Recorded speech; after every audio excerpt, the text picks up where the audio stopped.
네, 안녕하세요. 오늘은 이호석 아카데미 세 번째 시간입니다. 왜 투자를 해야 되는지에 대한 얘기를 지난 시간에 이어서 두 번째로 해보도록 하겠습니다. 오늘 말씀드릴 내용은 지난 시간에는 이제 숏캐시의 근거가 되는 화폐 가치 하락에 대한 얘기를 했었고, 이게 이제 시스템이 붕괴가 되는 상황, 뭐 이런 상황이 된다면은 결국 이제 미국 정부가 아까 뭐죠? 맥주 먹고 도망간 사람처럼 도망가야 되는 상황인데 그런 상황까지 오겠니? 에이, 그런 거 아니면은 지금 거기다 베팅하는 건 좀 아닌 것 같다라는 말씀을 좀 드렸고요. 어, 오- 뒤에 이제 좀 이 내용을 좀 말씀드려보도록 할게요. 그 전에 워렌 버핏이 모멘텀 투자자라고 얘기하셨던 그 두물머리에 천영록 대표님이 계세요. 그 3프로 TV에 나오셔서 하셨던 얘기를 잠깐만 듣고 오겠습니다. 저는 워런 버핏도 아주 대표적인 추세 추종자라고 생각을 해요. 그러니까 워런 버핏이 타고 있는 추세는 몇 개가 있거든요. 첫째, 가치 투자 저렴한 것이 가격이 오르는 현상은 계속 반복되고 있고 아직도 돈이 벌리고 있다. 그게 추세다. 추세 중이다. 두 번째, 미국은 위대한 국가고 계속 위대해지고 있다. 세 번째, 자본주의는 발전하고 있고 계속 발전 중이다. 이 세 가지 추세가 꺾이지 않는 한 본인은 이 추세 위에 올라타서 마음 편안하게 이 라이드를 즐기겠다. 그거를 중간에 의심할 필요가 전혀 없다. 미국이 이제 끝이야. 예측할 필요 없고 자본주의가 끝이야. 예측할 필요가 전혀 없고 가치 투자가 끝이야라고 예측할 필요가 전혀 없다. 추세가 나고 있는데 무엇이 걱정이냐라는 관점으로 접근한다고 저는 생각해요. 들으셨나요? 잘 어떻게 들으셨는지 모르겠습니다. 저는 좀 맞는 말씀이신 것 같아요. 워렌 버핏이 물론 가치 투자자인데 무슨 워렌 버핏이 무슨 모멘텀 투자자 말도 안 돼. 근데 이제 그분이 얘기하신 건 뭐냐면 워렌 버핏도 큰 틀에서 보면 어떤 추세 추종을 하고 있는 거다. 근데 그 추세가 뭐냐? 가치 투자가 워킹한다라는 추세. 어, 그런 거죠. 그리고 미국이 계속해서 발전한다라는 추세. 그리고 마지막으로 자본주의는 계속 발전한다는 추세. 그러니까 자본주의가 망하지 않는다라는 추세가 이어진다라면, 그러니까 다시 말씀드리면 아까 롱텀 뎁이라는 그 개념에서 보면은 신뢰가 계속해서 커지는 거죠. 신뢰가. 부채가 커지는 만큼 누군가는 신뢰입니다. 내가 그만큼의 신뢰를 주는 만큼 신뢰가 생겨나는 만큼 자본주의가 커져간다라는 그런 개념으로 생각을 한다면 이건 굉장히 큰 트렌드라는 겁니다. 이 트렌드를 따라서 워렌 버핏도 투자를 하고 있는 거고 그 중에서 이 트렌드 안에서 빠지는 거 사면 올라가. 왜냐하면 빠지는 거 사면 올라간다라는 그 트렌드가 꺾이고 빠지는 것이 계속 빠진다 뭐 이런 상황이 된다라고 하면 워렌 버핏도 투자를 바꾸셔야 되겠죠. 이게 트렌드를 내려오셔야 되겠죠. 근데 이제 그런 의미에서 이제 모멘텀 투자자다 이런 말씀을 하신 것 같아요. 일견 의미가 있는 말씀이신 것 같습니다. 저도 그런 의미에서 저도 아까 어제 말씀드린 것처럼 뭐 시스템의 붕괴 아니면 뭐 주가가 빠지는 거에 대해서 베팅을 하지 마시자 이런 얘기를 드렸던 거라고 보시면 될 것 같습니다.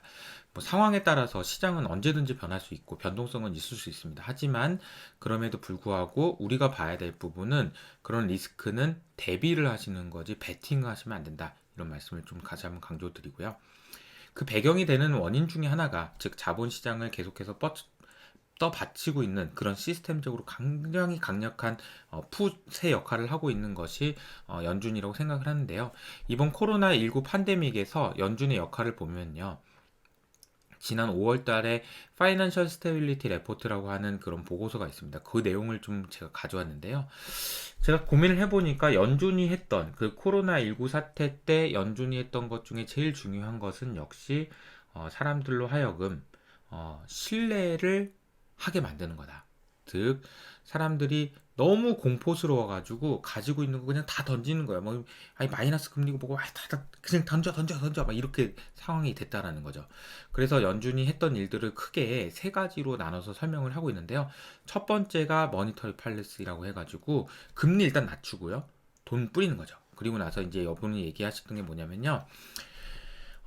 미국의 이제 트레저리, 즉 미국의 국채에서 비드 에스크 스프레드라는 게 있습니다. 이 비드 에스크 스프레드라는 거는 뭐냐면요. 여러분들이 이제 주식을 사고 팔 때 주식에 이제 매수 호가가 있고요. 매도 호가가 있습니다. 여기 위에는 지금 팔려고 내다 놓은 사람들이고요. 여기는 살려고 이제 대기하고 있는 사람들입니다. 여러분 한번 생각해 보세요. 내가 어떤 주식을 가지고 있는데 팔아야 돼요. 뭐 기분 좋게 한 10억 정도 있다고 생각해 봅시다. 내가 어떤 주식이 10억을 팔아야 되는데 밑에 있는 호가를 보니까 여기에 지금 1000만 원 있는 거예요. 근데 10억을 팔아야 되거든, 지금. 근데 그 밑에 보니까 뭐 100만 원 있어요. 200만 원 있어요. 이러면 어떻게 해요? 그래도 이제 10억을 팔라고 보니까 거의 하한가까지 있는 거를 전부 다 합쳐봐야 10억이 안 돼요. 사겠다는 사람이 10억이 안 되는 겁니다. 그럼 어떻게 되는 거예요? 패닉이 되는 거죠. 이게 그리고 갭이 벌어져 있어요. 내가 지금 팔려고 하는 생각은 10만 원에 팔려고 하는데 8만 원에 지금 사겠다는 사람밖에 없는 거예요. 그럼 어떻게 해야 돼요? 이게 이제 바로 비드 에스크 스프레드라는 겁니다. 채권 시장에서는 이게 벌어지면 벌어질수록 불안전한 상황이다라고 말을 많이 하거든요. 그래서 이 불안전한 상황이 이어지고 있다. 굉장히 급격하게 불안전한 상황으로 바뀌었다. 3월 달에. 그런데 에셋을 사겠다라는 걸 발표하고 실제로 시행된 이후로는 안정이 됐다라는 걸 이제 보여주고 있는 거죠.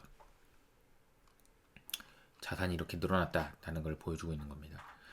코로나 팬데믹에서 연준이 역할은 그거고요. 또 하나는 사람들이 너무 심각해지니까 나중에는 이제 뭐까지 팔았냐면은 야 이거 뭐 불안하다, 야 불안해, 야 너 못 믿겠다, 근데 빨리 돈 내놔, 돈 내놔 막 이렇게 하다 보니까 나중에는 아 이거 네가 돈 이거 나 아직 돈 많은데 이거 좋은 자산들 많이 가지고 있고 나 앞으로 돈도 많이 벌 건데 왜 그러 돈 갚으라고 그래. 아이 그런 상황이 되다 보니까 나중에는 이제 MMF 우리가 흔히 얘기하는 MMF에서조차도 돈을 빼야 되는 상황이 발생한 겁니다. 그래서 MMF로 돈이 얼마나 넷 아웃플로우가 나왔는지를 보면은 3월 달부터 이제 이런 상황이 됐던 거죠. 그러니까 연준이 어떻게 했냐면 MMF도 그냥 사버렸습니다. 그냥 그런 상황들. 그러니까 사람들로 하여금 심리적으로 쇼터만 펀딩 마켓에서 문제가 생기지 않도록 단기 채권 시장에서 문제가 생기지 않도록 연준이 탁 막아줬다는 겁니다. 세 번째로 한 게 뭐냐면은 실제로 이코노미 경제 환경에 돈을 뿌려놓은 겁니다. 굉장히 다양하게 PMCCF, SMCCF 발표했죠. 이게 이제 실제로 시행되고 뭐 이런 상황에서 내가 제가 말씀드리는 회사채를 사겠다라고 얘기하는 것으로 시장이 안정화됐습니다. 라고 말씀드릴 수 있을 것 같습니다. 그러면 팔려는 사람을 확 획기적으로 줄인 겁니다. 다시 한번요. 아까 제가 말씀드렸던 뭐 크레딧이잖아요. 라이빌리티가 있고 크레딧이 있어요.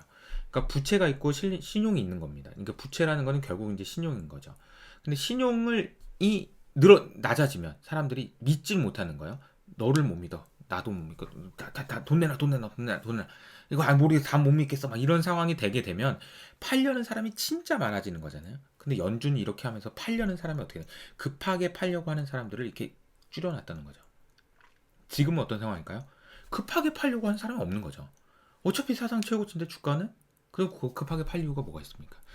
그렇게 심리를 안정화시켜 놓고 보니까 연준이 굳이 이제는 안 사더라도 뭔가를 채권을 안 사더라도 심리가 안정화돼 버렸다라는 겁니다. 그런 상황에서 보면 이번에 이제 연준이 하는 행동을 보면서 아마 레이달료 형님도 무슨 다른 생각을 많이 하시지 않았을까 그런 생각이 들어요. 왜냐면 이렇게 해서 그 롱텀 댓이 이렇게 급락하는 모습을 보여줄 줄 알았는데 이게 연준이 푹 받친 거죠.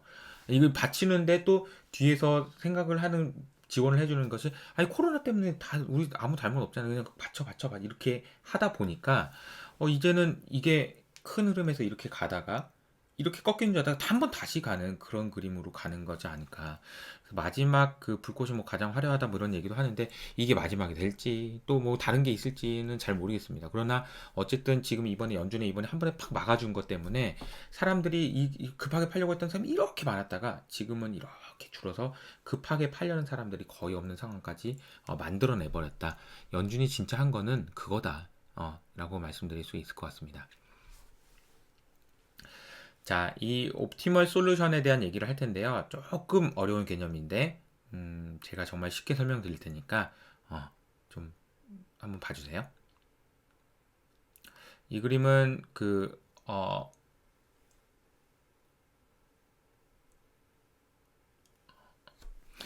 이 그림은요, 부등식의 영역이라고 혹시 수학의 정석, 일반 수학의 정석, 뭐, 거기 고등학교 1학년 때 나오는 그런 그림입니다. 41장이었던 것 같은데, 아무튼, 네. 그 그림에서 보면은, 이런 제약 조건이 있어요. 1번 제약 조건은 이 안에 있는 점, 빨간색, 여기. 2번 제약 조건은 녹색.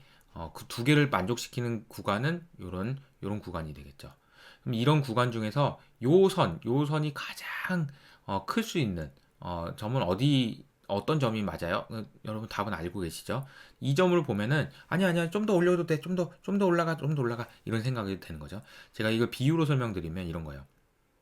제가 일을 할 수 있는 시간이 이만큼이에요. 왜냐면 가족들이랑도 놀아줘야 되고 뭐 또 해야 되고 그래요. 이쪽은 내가 몸이 안 좋아가지고 몸이 너무 잠은 자야 되잖아요. 그러니까 이제 할 수 있는 일은 이만큼이에요. 그래서 그걸 두 개 합치면 이만큼 일을 할 수 있어요. 아주 많이 하면 이만큼 할 수 있어요. 근데 얼마큼 할 수 있는지를 쭉 이렇게 하다 보니까 이렇게 올라가면 여기까지는 조금 더 할 수 있을 것 같은데 그렇게 얘기하는 거죠. 이렇게 하면 어떻게 되냐? 이렇게 하면 어떻게 되냐면 오버페이스 하는 거죠. 아니 이렇게까지 하면 내가 몸이 망가지거나 아니면 가족에 뭐 불화가 생기거나 이런 상황이 될 텐데 그런 생각을 오버하는 경우에는 어떻게 해야 돼요? 내려와야 되는 거죠. 그래서 이제 결국에는 최적의 솔루션은 여기라는 거죠. 이게 이제 옵티멀 솔루션입니다. 최적의 솔루션. 내가 할 수 있는 한 제일 좋은 선택입니다. 이 선택이. 그러면 가만히 놔두면 사람들은 이 선택을 하게 돼 있어요. 이 선택을 할 수밖에 없습니다. 이걸 그림으로 이렇게 그려보면요. 이 점 중에서 가장 작은 점을 찾아보세요. 이러면은 사람들이 처음에는 여긴가 아닌가 여긴가 일로 왔다 갔다 하는 게 아까 제가 그림 그렸던 거 여기 왔다가 일로 갔다 여기 왔다 일로 갔다 여기 왔다 일로 갔다 하다 결국 어디로 간다고요? 여기로 간다는 거죠. 그래서 이 점을 간다는 겁니다.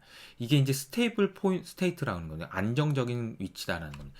왔다 갔다 점점 하다가 여기로 멈춘다라는 겁니다. 요점에 멈춘다라는 겁니다. 이게 옵티멀 솔루션이라는 겁니다.